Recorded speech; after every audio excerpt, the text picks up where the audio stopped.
think one of the main issues with Liverpool this season, and people talk about the defense not working or the attack not working, but really these discussions just reflect that for 4 to 5 years, Liverpool were basically one of the most perfectly functioning teams in football. And this, of course, is particularly true in that long winning run in 2019-20.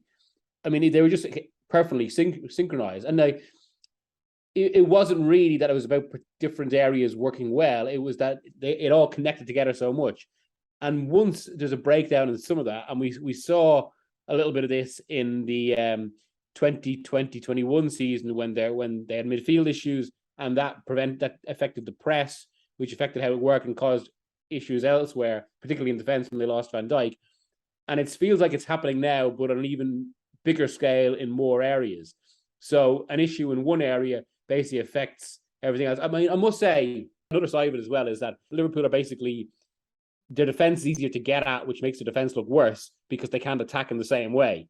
Whereas previously, say, the full-backs were all, but they were essentially wing-backs. They were the engine of the team. They used to pin you in, which was both an attacking quality and a defensive quality because you had to concentrate on Liverpool.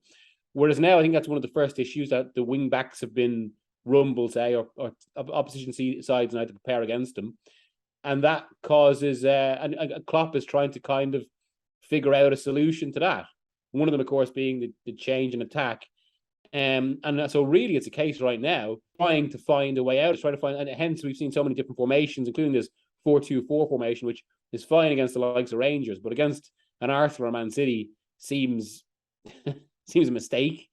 I suppose some of it comes down to, Klopp's principles as well, because usually in this situation, and like you mentioned, defense, usually in situations like this, a classic, especially in games like this, and they're playing a team like Manchester City, there's almost a classic Jose Mourinho response where it's back to basics, defend deep, hitting the break, and try and build from there. But Klopp just doesn't think like that. For him, back to basics means going back to attacking principles.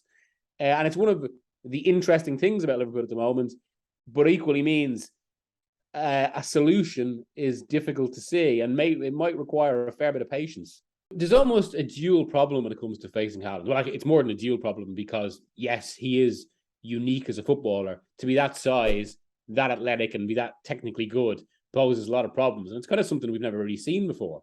Break it down in very simple terms and say, if you defend deep against him, well, he's got the movement between your defenders to eventually be able to kind of arrive in one of those many Guardiola passes and tap the ball in from 4 yards.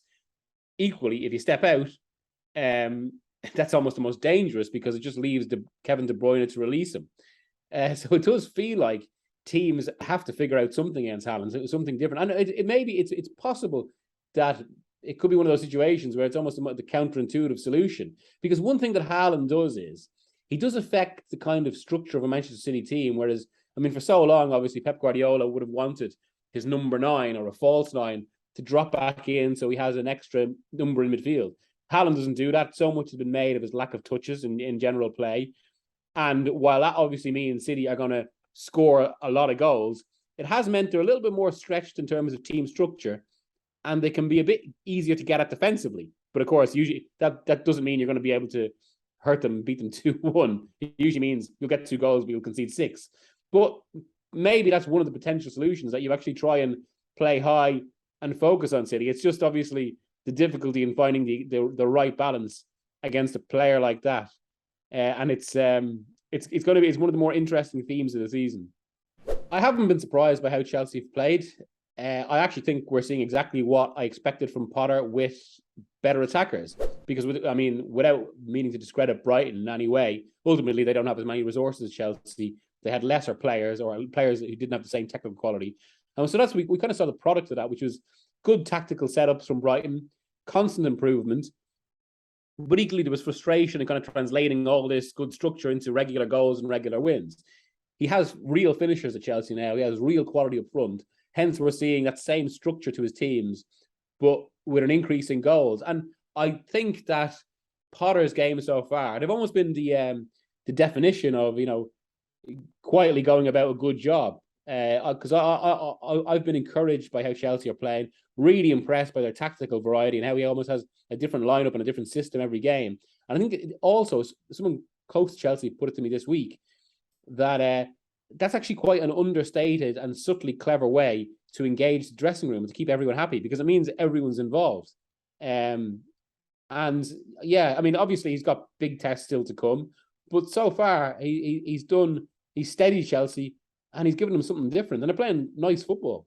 I'd say in terms of a Chelsea title push, they probably lost a little bit too much ground early in the season, but equally, I mean, for all we're looking at Manchester City and Erling Haaland and expecting them to get over 90 points, we still have the great unknown of the World Cup and the disruption that'll cause. It'll cause fatigue. It'll change the rhythm of the season. Maybe that will lead to an opening. Who knows? But I suppose at the very least you can say, if Chelsea keep going about what they're doing now, then if the World Cup does cause that sort of disruption, they'll be one of the better teams to take it, or sorry, one of the teams better primed to take advantage of it. There's almost two issues with Arsenal. And to be fair to them, I wouldn't quite say they fell apart in the second half of last season. I'd more say when it came to the crunch, they were a little bit wanting. And I think that was a sign of inexperience. So there's kind of two things with Arsenal there. One is depth, and that's going to be an issue. Although Arteta is trying to bolster that through his use of the Europa League. And another is the kind of maturity of the team. Although I do think they have come on since last season. The signing of players like Gabriel Jesus expressly helps that. And it's why certainly I wouldn't fear for them in terms of finishing the top four, I have to say. I think they'll be fine there. I think the bigger question, of course, is whether a title challenge can be sustained. I think it's probably a little bit fanciful given how good City are. And we're talking about City getting plus 90 points. Arsenal would have to have a huge leap.